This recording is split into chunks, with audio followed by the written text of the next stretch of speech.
샬롬, 수요예배 오신 여러분들 환영합니다.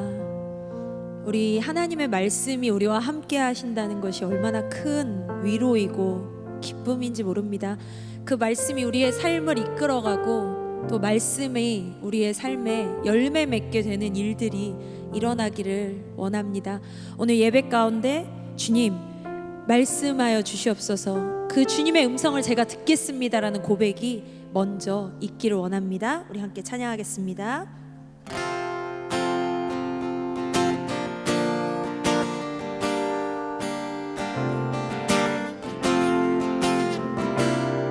주의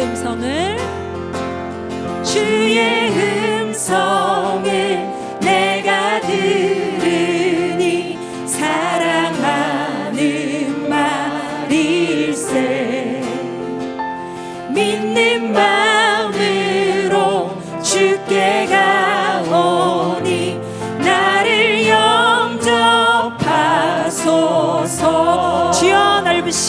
주여 넓으신 은혜 베푸사 나를 받아주시고 나의 품은 뜻 주의 뜻같이 되게 하여 주소서. 내가 매일 십자가 앞에 더 가까이 가오니 그새 주의 흘린 복의 피로써 나를 정케 하소서.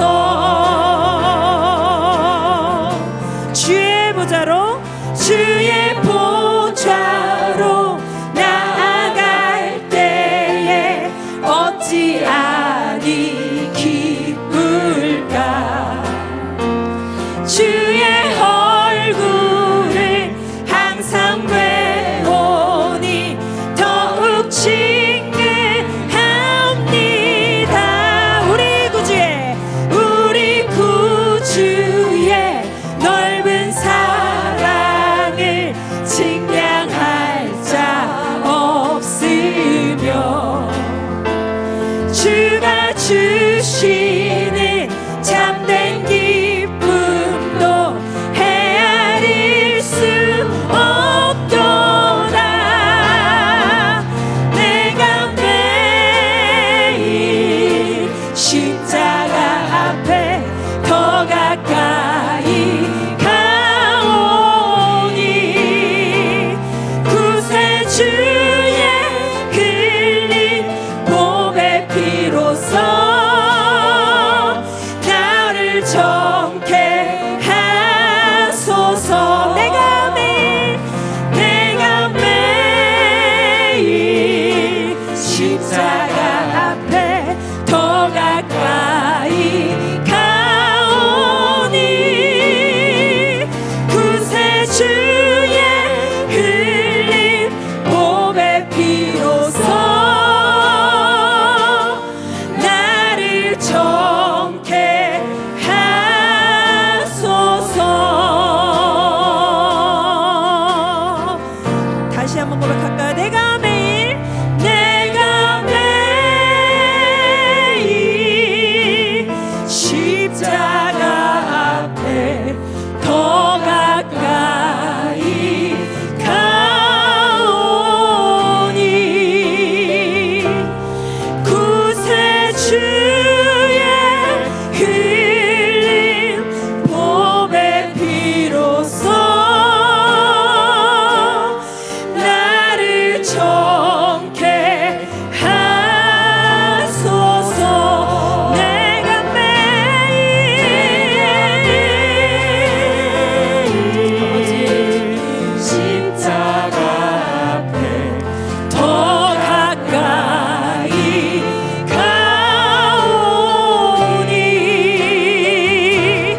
우리가 주 예수 그리스도 앞에 나아갈 때만이 그분이 우리 안에 계실 수 있고, 그분이 포도나무가 되시고 우리가 온전한 가지가 되어서 열매를 맺을 수 있게 됨을 믿습니다. 주님, 내가 다른 어떤 것도 주님과 바꾸지 않겠습니다. 오직 주님을 내 삶에 가장 사랑하는 분, 최우선으로 삼겠습니다라는 고백 함께 하겠습니다. 나 무엇과도 주님을 바꾸지 않으리. 다른 어떤 은혜 구하지 않으리. 오직 주님만이 내 삶의 도움이시니 주의 얼굴 보기 원합니다. 나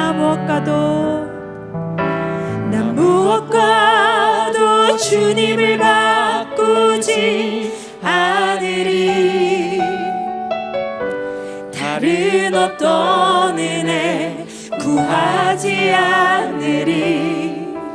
오직 주님만이 내 삶의 도움이시니 주의 얼굴 보기 원합니다. 주님 사랑해요.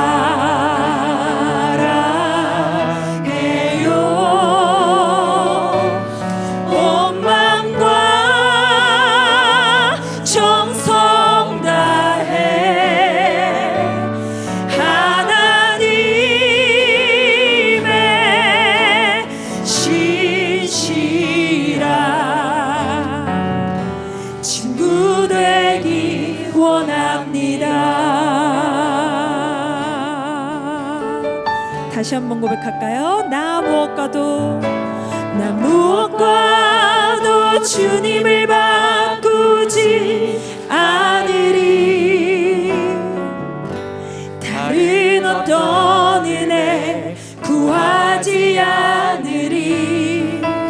오직 주님만이 내 삶의 도움이시니 주의 얼굴 보기 원합니다.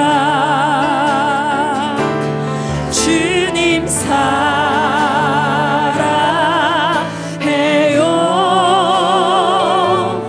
온 마음과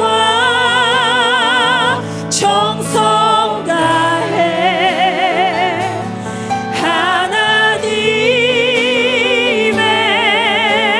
신실한 친구 되기 원합니다. 주님 사랑해요. 주님 사랑해요.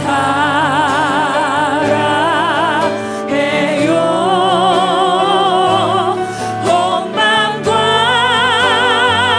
정성 다해 하나님의 신실한 친구 되기 원합니다. 주님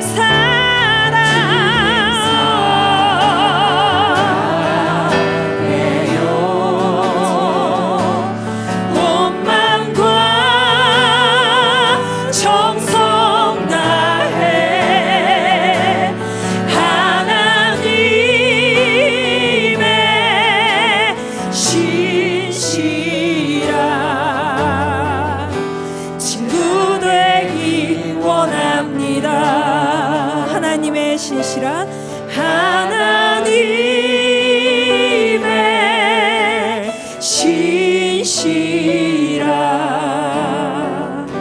친구 되기 원합니다. 하나님의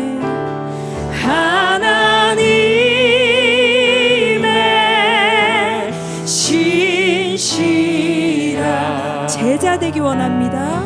제자 되기 원합니다.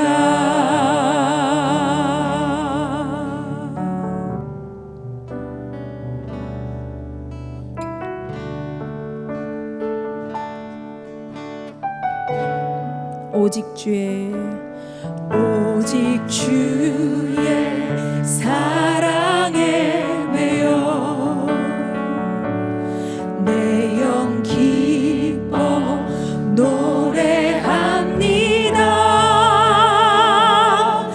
이 소망의 언덕 기쁨의 땅에서 주께 사랑드립니다. 오직 주의 임재 안에 갇혀 내 영 기뻐 찬양합니다.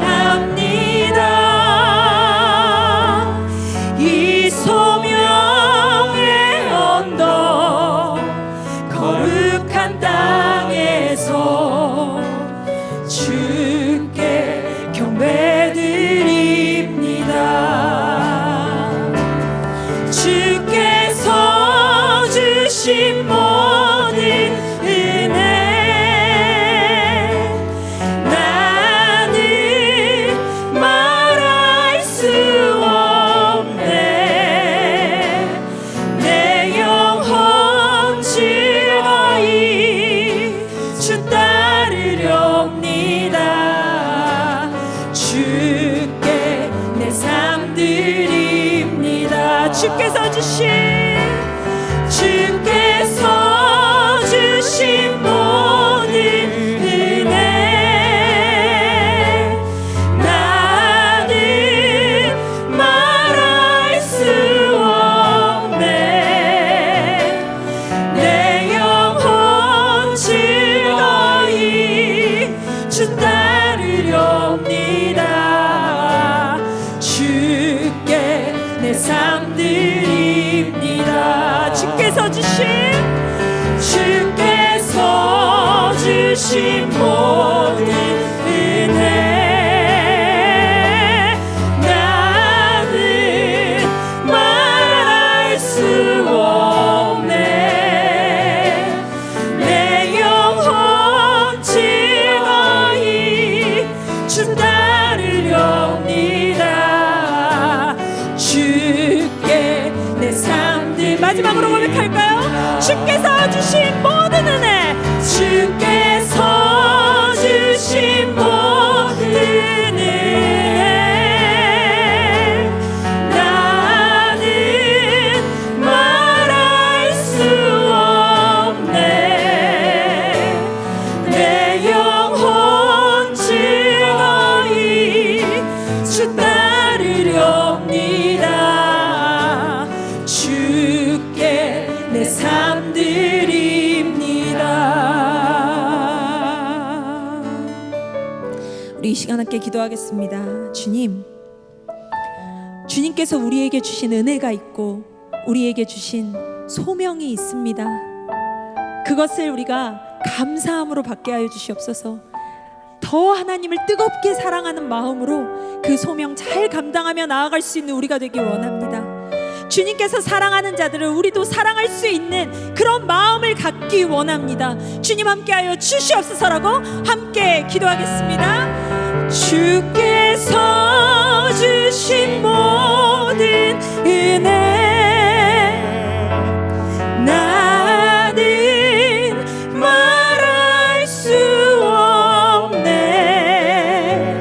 내 영혼 즐거이 주 따르렵니다. 주께 내 삶 드립니다.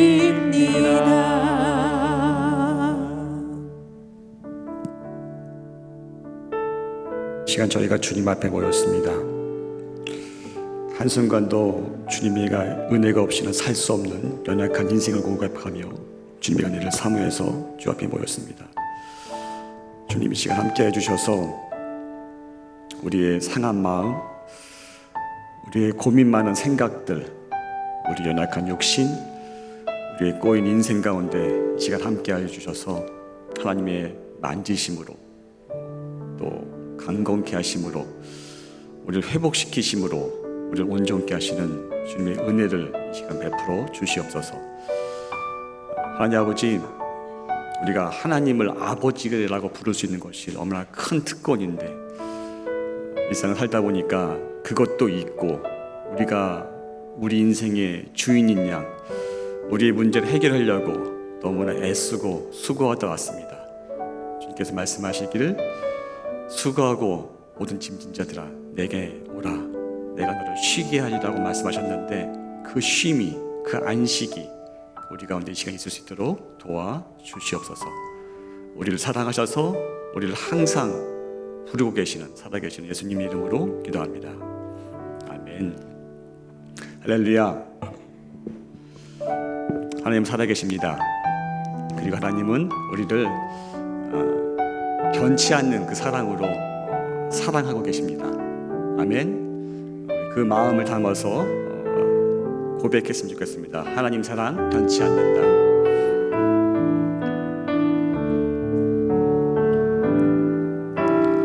하나님 사랑 변치 않는다. 하나님 사랑, 하나님 사랑 변치 않는다. 세상 다 변하고 날 버린다 해도 하나님 사랑 변치 않는다. 하나님 내 길, 하나님 내 길 인도하신다. 하나님 내 길, 하나님 내 길 인도하신다.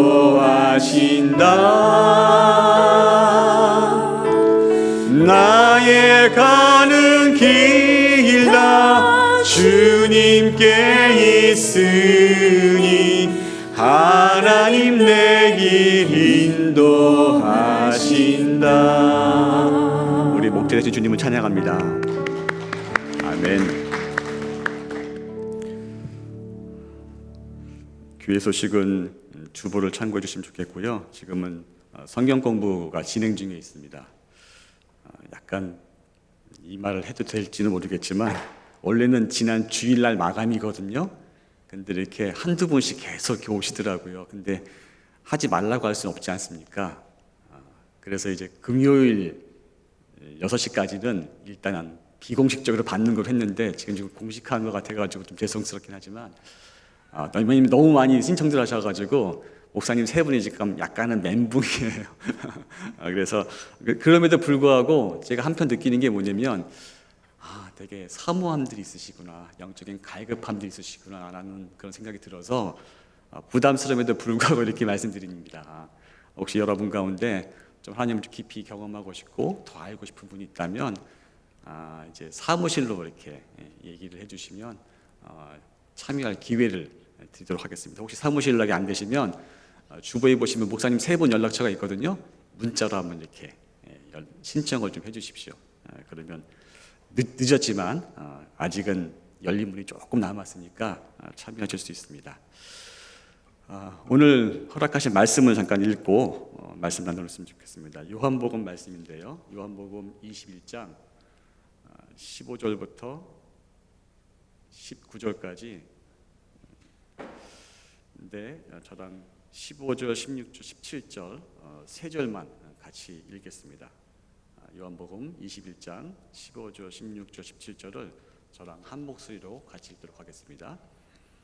그들이 주반 먹은 후에 예수께서 시몬 베드로에게 이르시되 요한의 아들 시몬아 내가 이 사람들보다 나를 더 사랑하느냐 하시니 이르되 주님 그러하나이다. 내가 주님을 사랑하는 줄 주님께서 아시나이다. 이르시되 내 어린 양을 먹이라 하시고 또 두 번째 이르시되 요한의 아들 시몬아 내가 나를 사랑하느냐 하시니 이르되 주님 그러하나이다.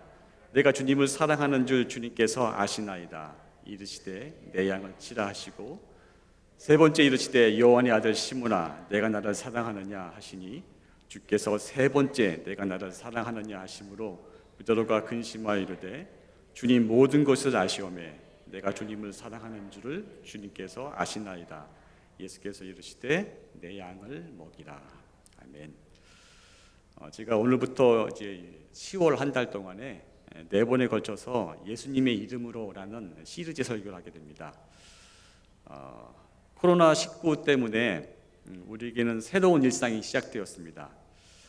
밖에 나가다가 뭔가 허전해요. 마스크, 그렇죠? 여러분 그러신 적 없으세요? 제 딸은 그런 표현을 쓰더라고요. 마스크가 우리 얼굴의 한 부분이 된 것 같다고. 마스크가 없으면 왠지 허전하다고 그렇게 얘기할 정도로 이제는 마스크가 그냥 일상이 됐습니다. 그리고 또 예전같이 모이는 것이 자유롭지 않습니다. 목장 모임은 언제 했는지 가물가물하기도 하고요. 또 뜨겁게 모여서 마음껏 통성으로 기도했던 것이 옛날에 먼 추억과 같이 여겨지는 그런 현실입니다. 그나마 교회에서 예배드리는 것이 잠깐 허락은 되지만 49명이요? 웬 이렇게 넓은 공간에 49명만 들어올 수 있다고요? 아무튼 그런 것도 어려운 일인데 왜곡된 언론 보도는 마치 교회가 무슨 코로나19에 무슨 집단 서식지인 것 같이 왜곡된 보도가 더 가슴 아프게 합니다. 교회가 욕을 먹는다는 것은 예수님이 욕을 먹는다는 거잖아요. 이런 새로운 시대는 새로운 도전으로 우리한테 다가옵니다. 그러나 이런 도전에 대한 응전으로 우리의 역사는 발전해 왔죠. 그리고 우리가 이렇게 응전을 해야 되는 것이 우리의 사명이라고 할 수도 있습니다. 과거 역사를 돌아보면요, 한때 코로나19보다 훨씬 더 무서운 패스트가 유럽 전역에 전체 인구의 한 3분의 1을 사망에 이르게 했습니다. 인구의 3분의 1이 사라졌죠. 결국 그 결과로 봉건제도가, 그러니까 육체적 노동할 수 있는 사람이 없어지니까 봉건제도가 붕괴하면서 르네상스와 종교개혁이 와서 중세가 막을 내리게 됩니다. 중세거든 여러분 어떻게 이해하십니까? 어떻게 보면 기독교가 타락했던 그런 시점입니다. 지금이 어떻게 보면 21세기가 도래한 시점이기도 합니다. 아마 코로나19 때문에 20세기에서 21세기 넘어가지 않고 있다가 갑자기 도래했기 때문에 저희에게는 좀 당황스러울 수 있지만 올 것이 왔다라고 생각하는 게 맞는 것 같습니다. 그리고 이 시기에 우리가 다시 한번 점검해 봐야 될 것이 있습니다. 뭐냐면 교회의 본질은 무엇인가? 교회가 뭐지? 이런 고민들을 다시 한번 성서적으로 해야 될 때가 된 거고요. 우리 신앙의 근본이 뭐지? 믿음이 뭐지? 라고 다시 한번 성경적으로 정립해야 될 때입니다. 동시에 그리스도인은 어떻게 살아야 하는 것이지? 라고 아주 구체적으로 질문하면서 고민하라는 시대적인 요청인 것 같습니다. 그래서 제가 이런 고민하다가 맞아, 이게 시대적 요청이니까 적어도 말씀으로 좀 그런 걸 나누고 싶다. 교회의 뼈대가 뭡니까? 교회의 방향성이라고 할 수 있고 결국 교회의 리더십, 지도력 아니겠습니까? 그래서 예수님의 이름은 뭘 상징합니까? 교회의 방향성을 상징합니다.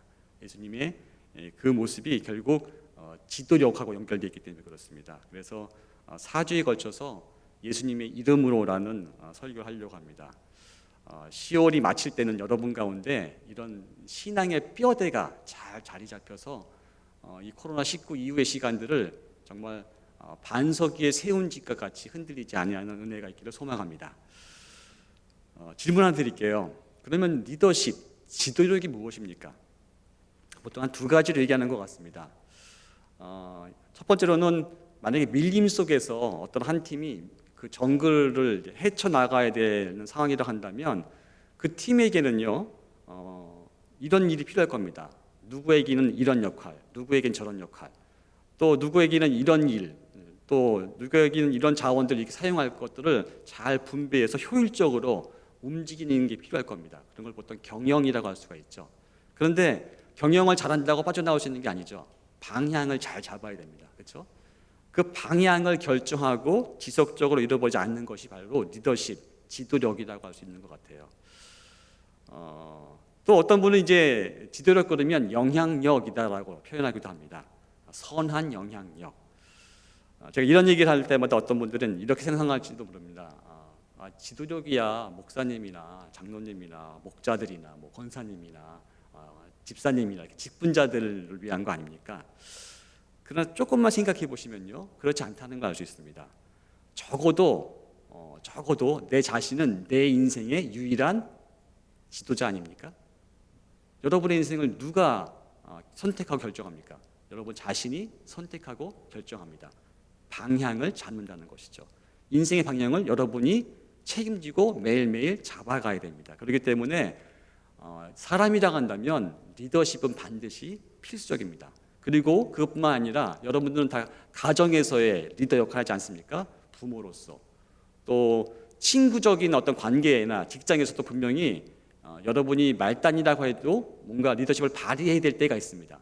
그렇죠? 만약에 회사의 직원이라고 한다면 말단이라고 해도 고객을 응대하면 리더십을 발휘할 수밖에 없죠. 왜냐하면 그 말단 사원을 통해서 고객들은 회사를 경험하기 때문에 오히려 거기가 훨씬 더 중요한 리더십의 자리라고 할 수 있는 것입니다. 그래서 이런 리더십이라는 것은 사람이라고 한다면 꼭 잘 정립되어야 되는데, 특별히 성경적인 리더십은요 우리에게 너무나 중요합니다.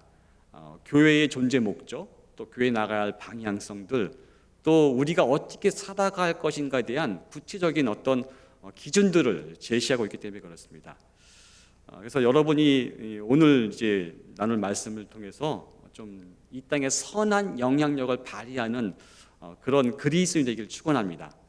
요즘에 유행하는 말 있죠, 인플루언서, 그렇죠? 영향력을 끼치는 자라는 뜻을 가진 영어 단어 아닙니까? 여러분 가운데 좀 이렇게 가정에서, 직장에서, 일상 가운데서, 또 교회 가운데서 그렇게 선한 영향력을 끼치는 인플루언서가 되기를 축원합니다. 오늘 말씀을 통해서도 그런 원리를 배울 수 있어요. 오늘은 어떻게 보면 나머지 세 주에 대한 기초적인 말씀입니다. 그러니까 지금 오늘의 말씀을 기초로 그 다음에 이렇게 쌓아져가는 탑이라고 보시면 될 것 같습니다. 오늘 말씀 보면요 좀 설명이 필요합니다. 요한복음 21장은 요한복음 20장의 마무리에 약간 에필로그 같은 이야기예요. 20장에서는요 예수님이 부활하신 사건이 나옵니다.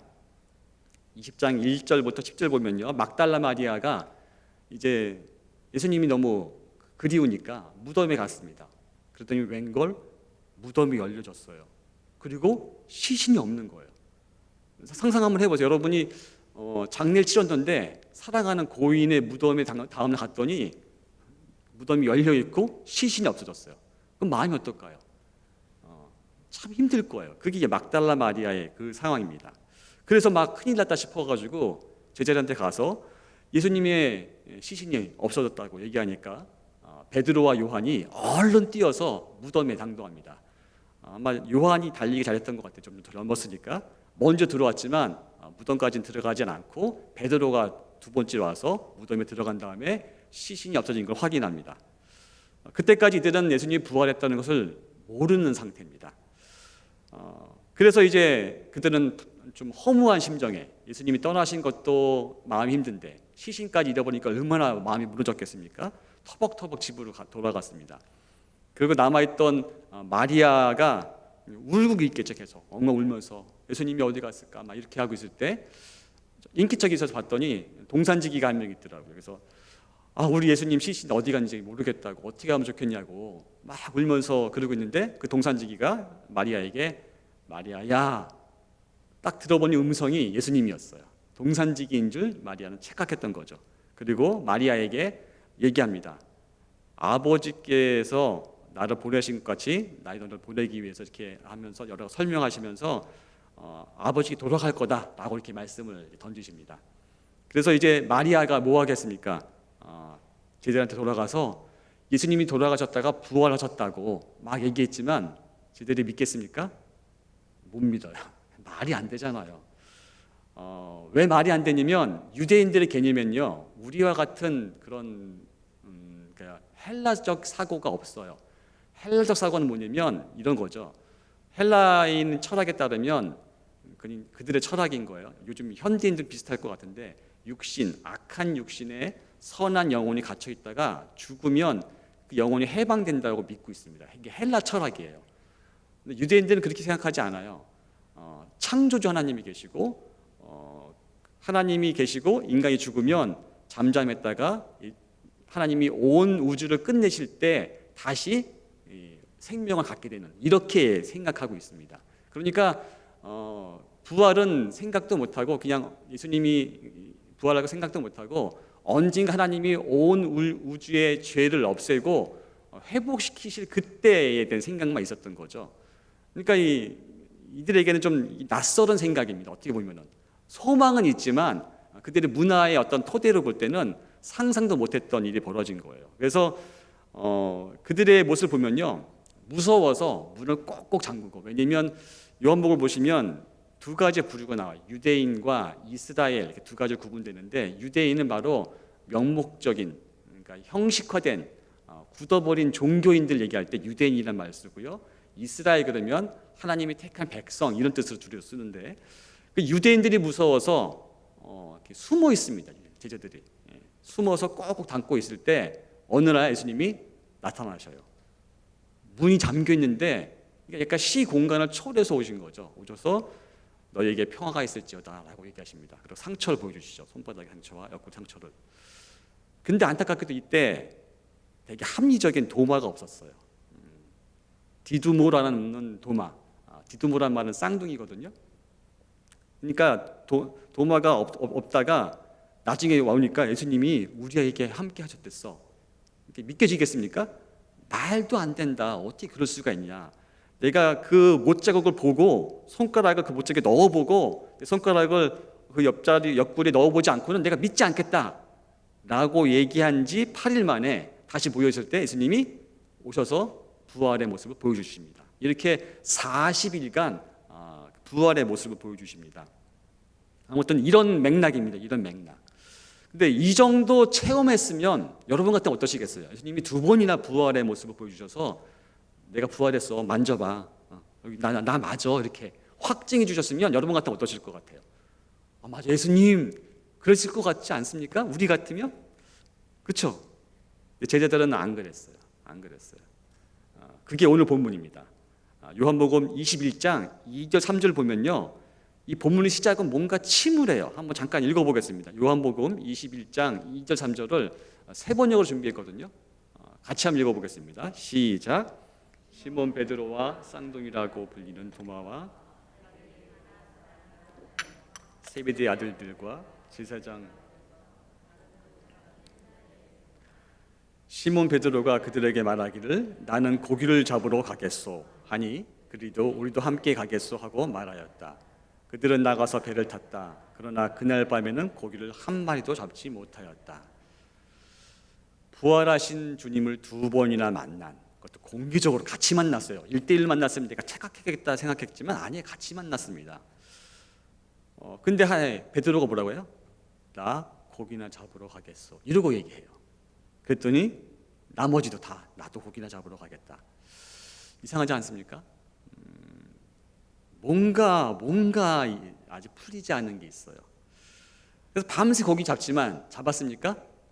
한 마리도 못 잡아요.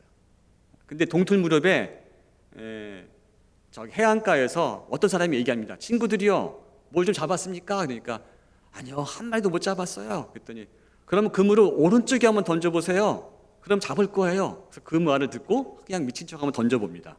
그런데 그물을 끌어올릴 수 없을 만큼 많은 물고기를 잡습니다. 바로 그때 요한이 바닷가에서 우리에게 얘기한 그 사람이 주님이다 라고 탁 알아봐요. 요한은 참 그런 센스가 있는 것 같아요. 항상 주님의 품에 주로 있어서 그런지 주님의 모습, 예수님의 모습을 잘 캐치합니다. 그랬더니 가장 행동력이 빠른 사람이 누구죠? 베드로가 풍덩 뛰어들어서 해안가를 헤엄쳐 갑니다. 거기서 배에서 해안가까지 성경의 기록에 따르면 한 90m쯤 떨어진 거리라고 합니다. 그러니까 금방 갈 수 있겠죠. 그런 동안에 나머지 제자들은 어떻게 합니까? 이 잡은 물고기를 작은 배를 불어다가 막 해서 그물을 다 수습하고 고기를 이제 배에 담아야 되지 않겠습니까? 그리고 갖고 있는데 그래서 제자들이 다 와서 해안가로 왔어요. 그때 모습이 요한복음 21장 9절 말씀입니다. 한번 읽어볼까요? 21장 9절 말씀 시작. 그들이 땅에 올라와 보니 숯불을 피워 놓았는데 그 위에 생선이 놓여 있고 빵도 있었다. 베드로 분명히 먼저 갔어요. 먼저 가서 베드로 뭐 하고 있었을까요? 아마 제 생각에는 아무 말도 못하고 우두커니 서 있었을 것 같아요. 왠지 아십니까? 오늘 9절 말씀 보니까 뭐가 있었어요? 숯불이 있었어요. 숯불이 있었어요. 이 숯불은 뭡니까? 베드로의 상처와 아픔을 기억나게 하는 매개체입니다. 왜 그렇죠? 이거는 베드로에게 가장 자신의 연약함을 드러내는 기억을 떠오르게 하는 게 숯불이기 때문에 그래요. 예수님이 붙잡혀 가시던 날 베드로 쫓아갔습니다. 그렇죠? 근데 거기 있던 사람들이 당신도 제자 아닙니까? 라고 했을 때 베드로가 뭐라고 합니까? 아니라고 3번이나 얘기합니다. 요한복음에 나오는데 요한복음 18장 17절 18절 말씀만 잠깐 읽어보겠습니다. 요한복음 같이 읽어보겠습니다. 시작. 그때 문지기 하녀가 베드로에게 말하였다. 당신도 이 사람의 제자 가운데 한 사람이지요? 베드로는 아니요 하고 대답하였다. 날이 추워서 종들과 경병들이 숯불을 피워놓고 서서 불을 쬐고 있는데 베드로도 그들과 함께 서서 불을 쬐고 있었다. 여기까지는 괜찮았어요.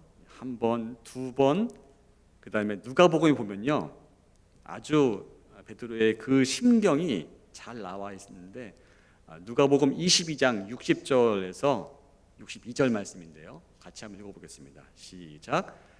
그러나 베드로는 이렇게 말하였다. 여보시오, 나는 당신이 무슨 소리 하는지 모르겠소. 베드로가 아직 말을 채 끝내기도 전에 곧 닭이 울었다. 61절이요.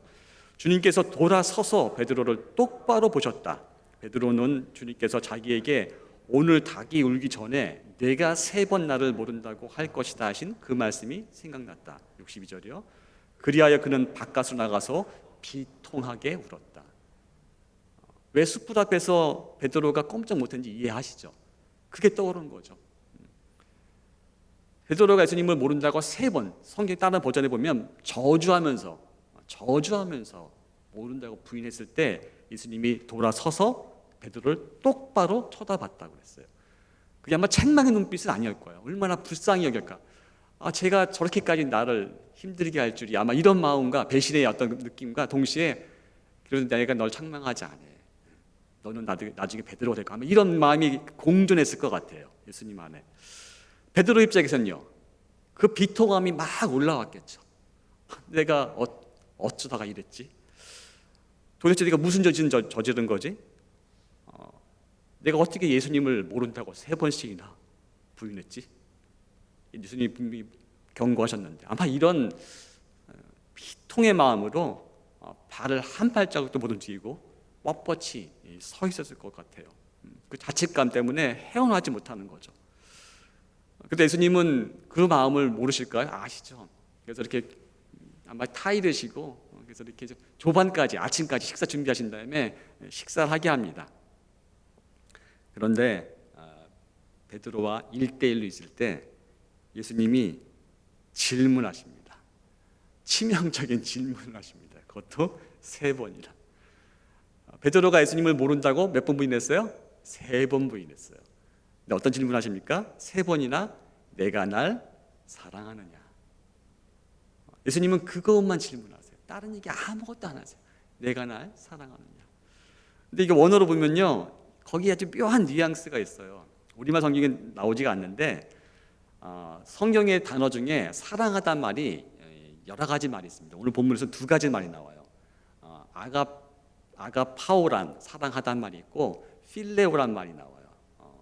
물론 옛날 분들은 이게 무슨 아가페는 하나님의 사랑, 필레오는 친구의 사랑이라고 이렇게 번역하고 쓰지만 실상은 이 좀 교차돼서 씁니다.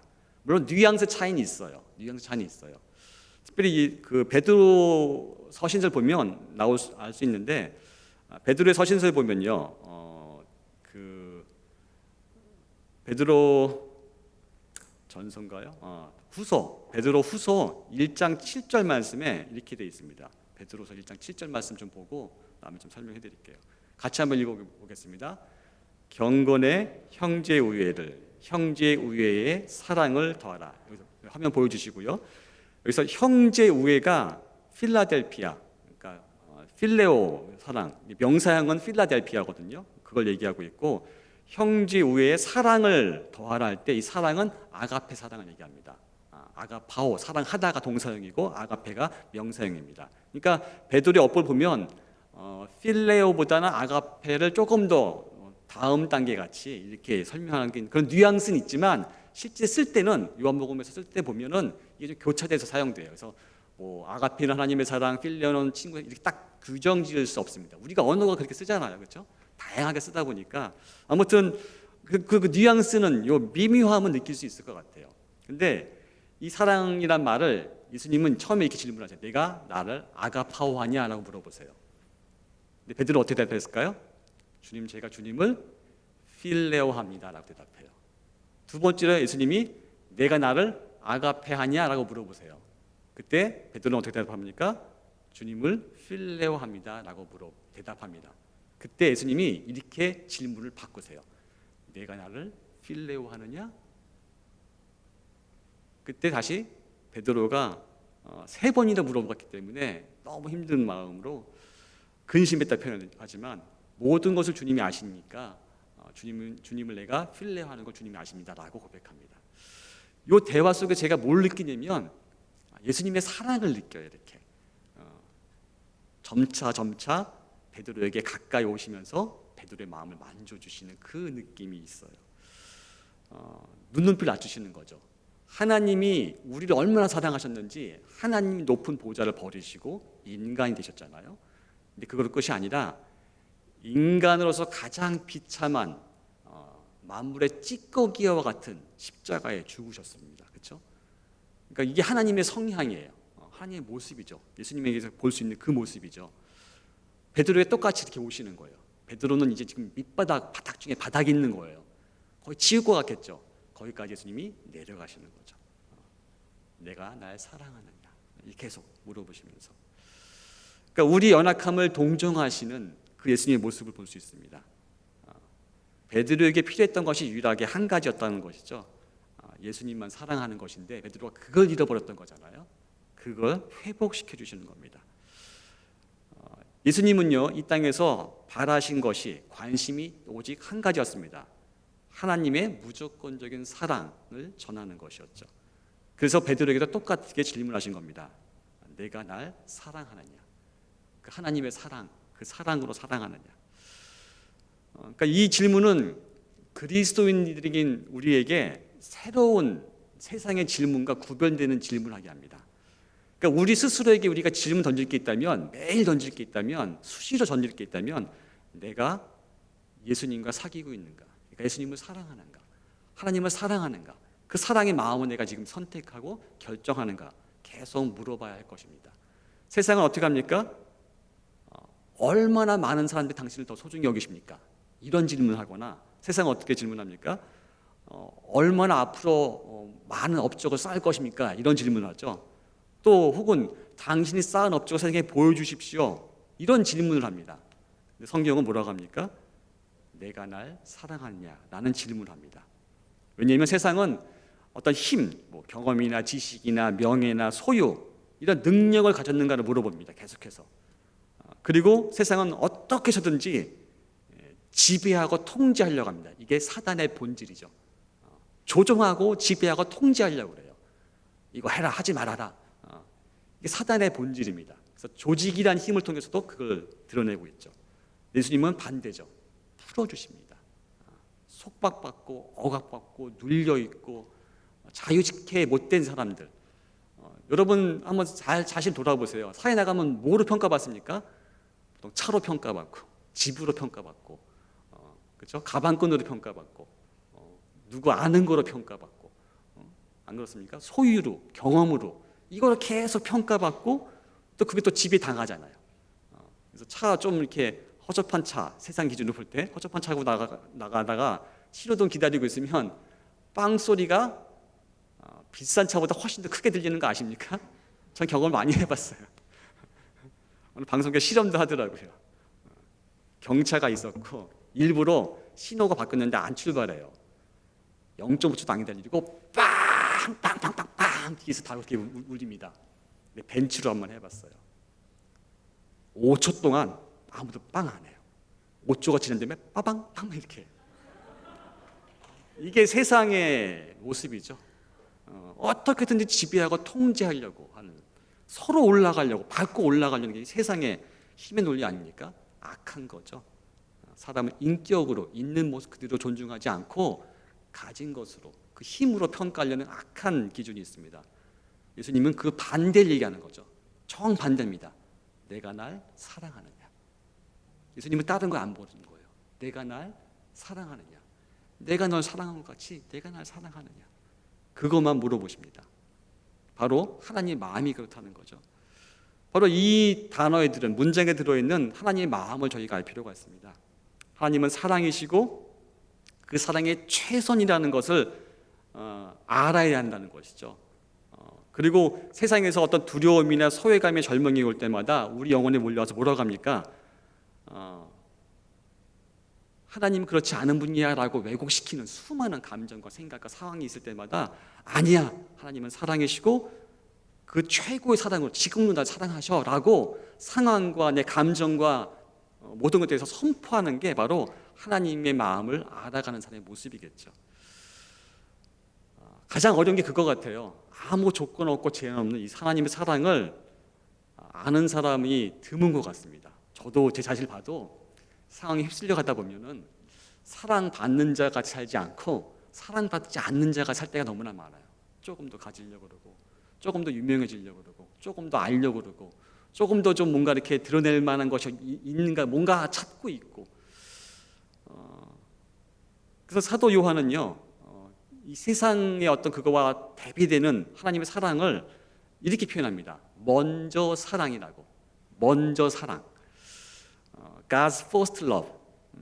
요한일서 4장 19절에 사도 요한은 이렇게 고백합니다.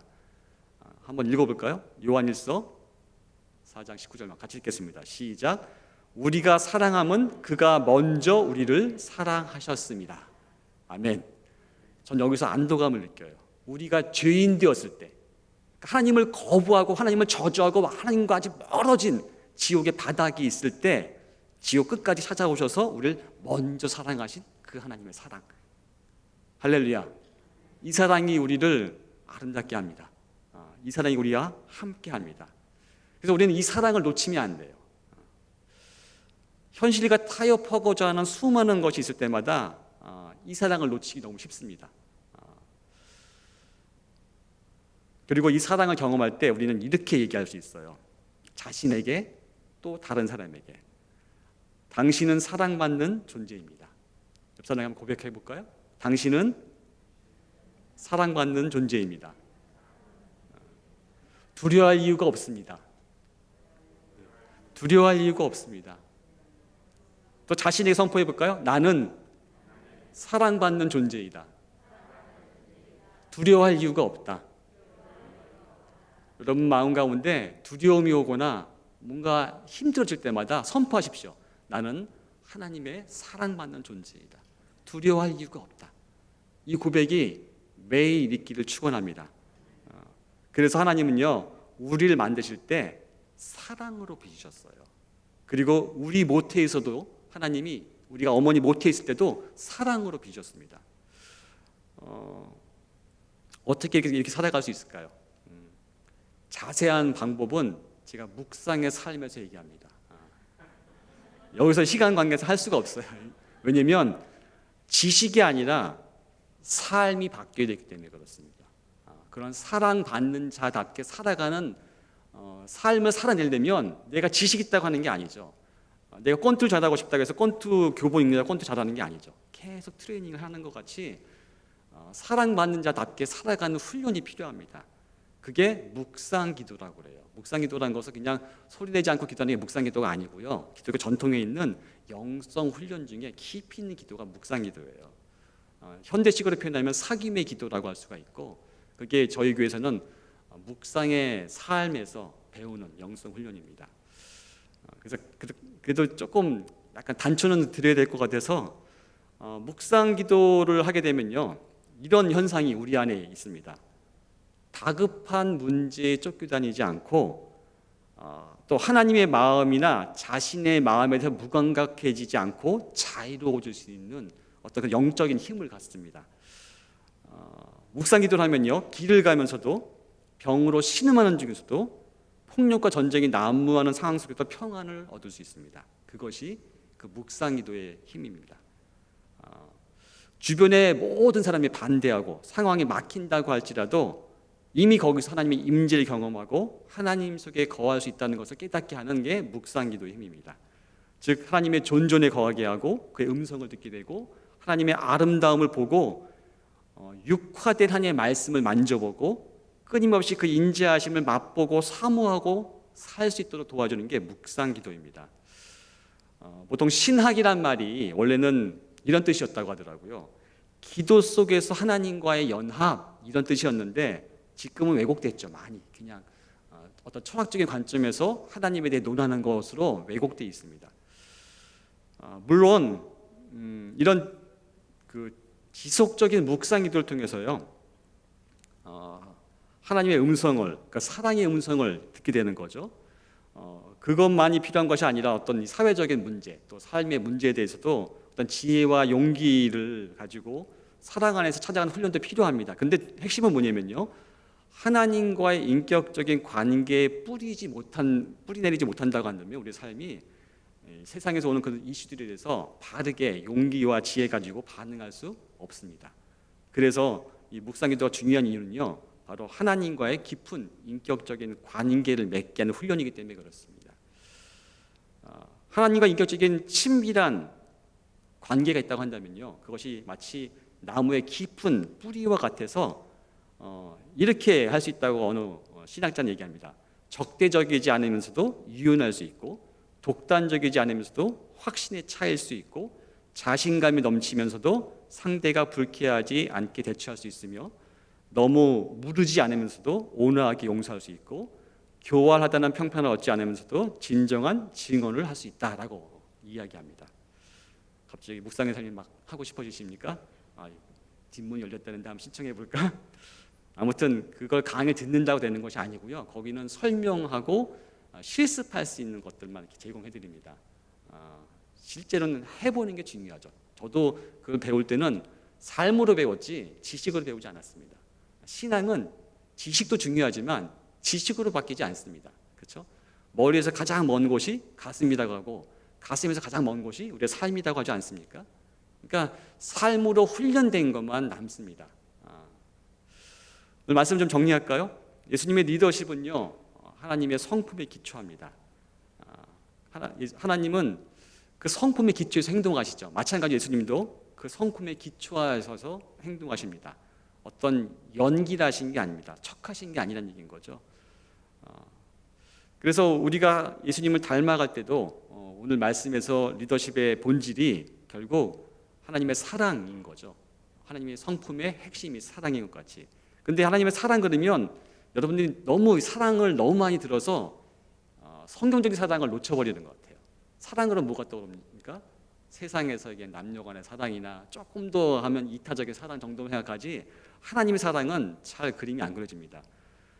구약에서 하나님의 사랑에 대해서 하나님이 직접 말씀하신 본문이 있습니다. 그게 출애굽기 34장 6절 말씀입니다. 하나님의 친히 모세에게 나의 사랑은 이거야 라고 말씀하신 거예요. 계시라고 하죠. 출애굽기 34장 6절 말씀을 같이 한번 읽어보고 오늘 좀 설교를 마무리하고 싶습니다.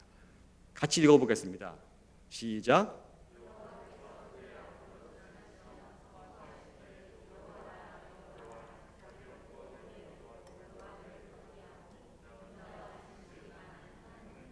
아멘. 6절 중간에 보시면 여호와라 여호와라, 하나님 어떠시다고요? 자비롭고 은혜롭고 노하기를 더디하고 인자와 진실이 많은 하나님이라. 아멘. 이 본문 꼭 기억하십시오. 하나님 어떤 분이라고요? 자비롭고 은혜롭고 노하기를 더디하고 인자와 진실이 많은 하나님. 제가 이 단어를 다 설명하고 올 수 없지만 시작이 뭐로 시작합니까? 자비롭고. 전 이 말 너무나 좋아해요. 물론 불교에서 많이 쓰기 때문에 조금 저는 궁율이란 말을 주로 많이 쓰기도 하는데, 그래도 이 자비란 말에 들어있는 의미가 있어요. 성경적인 의미를 보면요, 불쌍히 여겨 돌봐줌. 제 자신을 볼 때마다 불쌍할 때 여러분 있으세요, 없으세요? 저는 많아요. 아침마다 불쌍하더라고요. 왜 이렇게 일어나는 게 힘든지, 왜 이렇게 경건의 시간 갖는 게 힘든지, 왜 이렇게 말씀 보는 게 힘든지. 저 말씀 되게 좋아하거든요.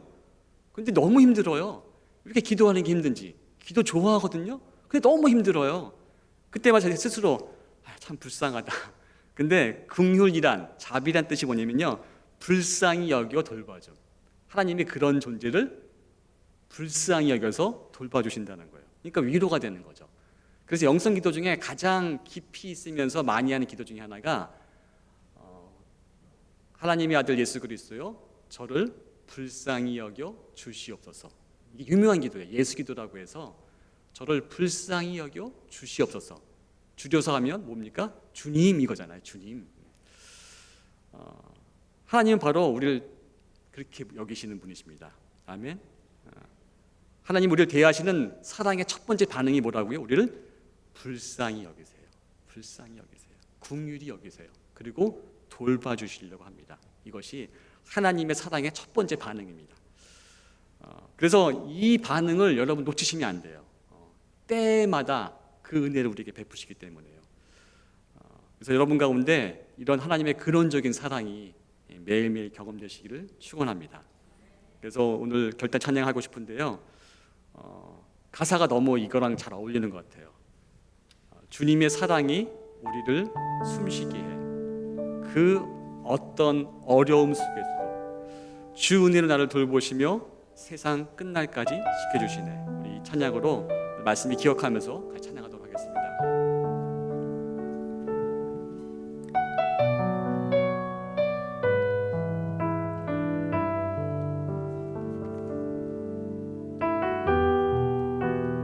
주 사랑이 나를 숨쉬게 해. 주 사랑이 나를 숨쉬게 해.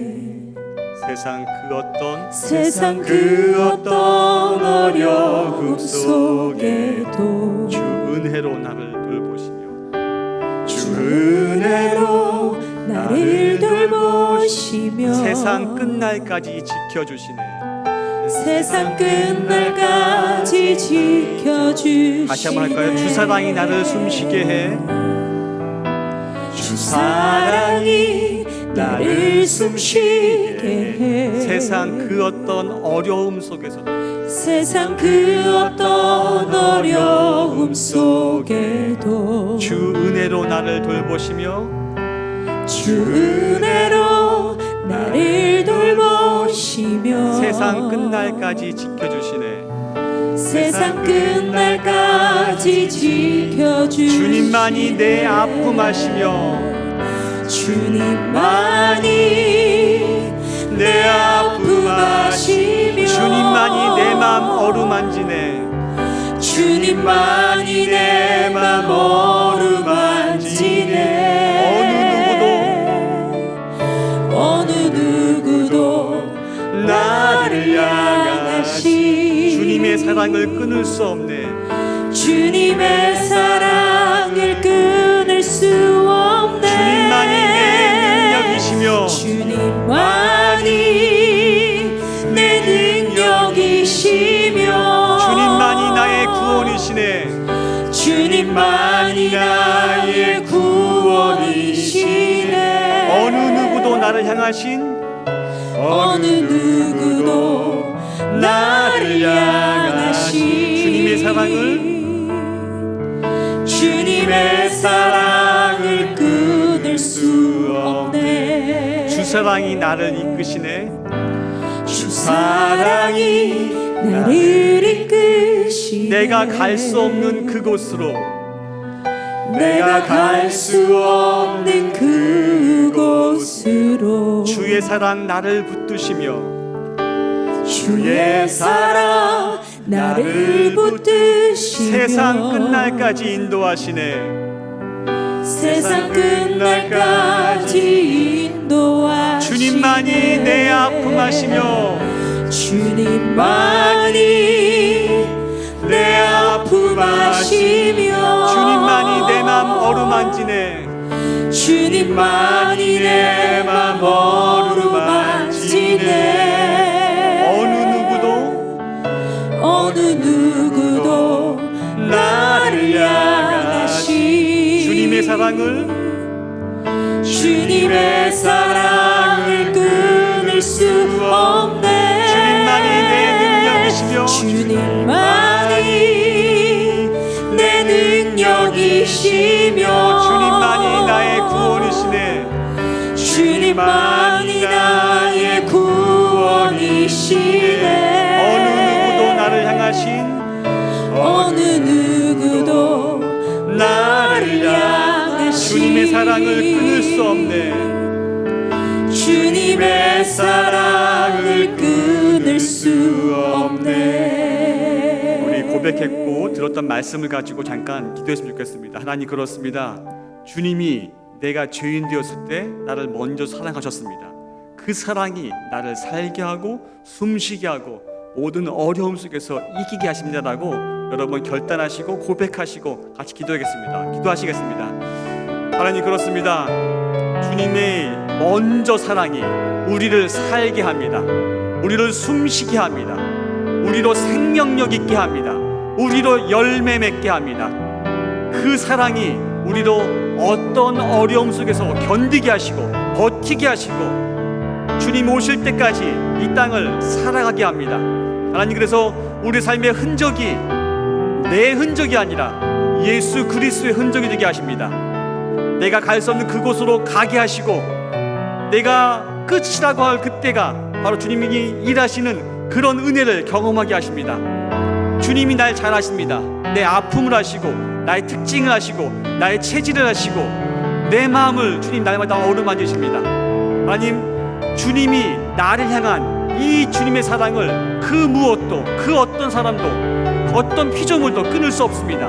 창조주이시고 우리를 구원하셨고 우리를 회복시키고 계신 주님의 그 사랑으로부터 우리를 끊을 수 없음을 시간 선포합니다. 주님만이 우리의 능력이시고 주님의 우리 구원이시고 우리 향한 변하지 않는 그 사랑으로 우리를 날마다 충만케 하시옵소서. 오 주님, 하나님 감사합니다. 우리가 어둠의 구렁텅이에 그 바닥 밑바닥에 있을 때 우리를 구원하시고 건지시고 회복시키시는 그 완전한 사랑이 하나님의 사랑인 것을 알게 하셔서 감사드립니다. 그 사랑으로 우리를 날마다 먹이시니 감사드립니다. 그 사랑으로 저희는 호흡하는 존재임을 고백합니다.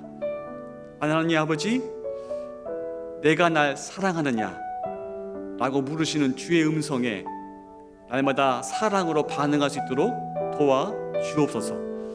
베드로가 정말 인생의 가장 바닥에 있을 때 내가 날 사랑하느냐 라고 물으심으로 하나님의 사랑을 경험케 하셨는데 우리도 그런 사랑을 날마다 경험할 수 있도록 인도해 주옵소서. 그래서 훗날 우리가 다시 주님을 만났을 때 너를 보니 내 모습을 닮았구나 라고 사랑받는 자의 칭찬을 들을 수 있도록 저희와 함께하여 주시옵소서. 하나님, 오늘도 주의 말씀을 먹이신 주님을 찬양합니다. 주님 앞에 나올 때마다 그 감사함으로 고백한 고백들이 있습니다. 그 고백을 받으시고 용납하여 연락하여 주셔서 하나님 나라 가운데 아름답게 쓰임받게 도와 주옵소서. 우리를 언제나 사랑하시는 예수님의 이름으로 기도합니다. 아멘. 다 같이 일어나셔서 주기도문 찬양으로 예배를 마치도록 하겠습니다.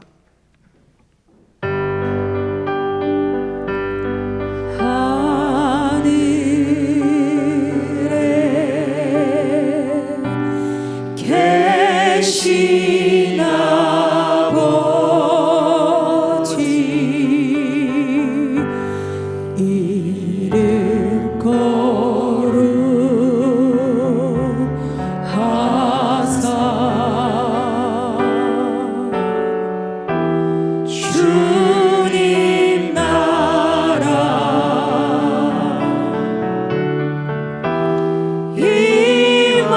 임하시고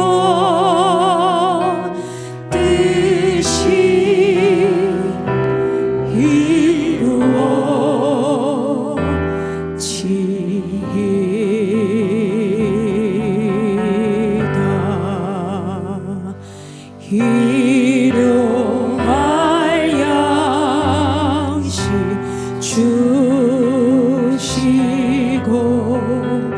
우리들의 큰 죄 다 용서하옵시고 또 시험에 들게 마시고 악에서 구원하소서.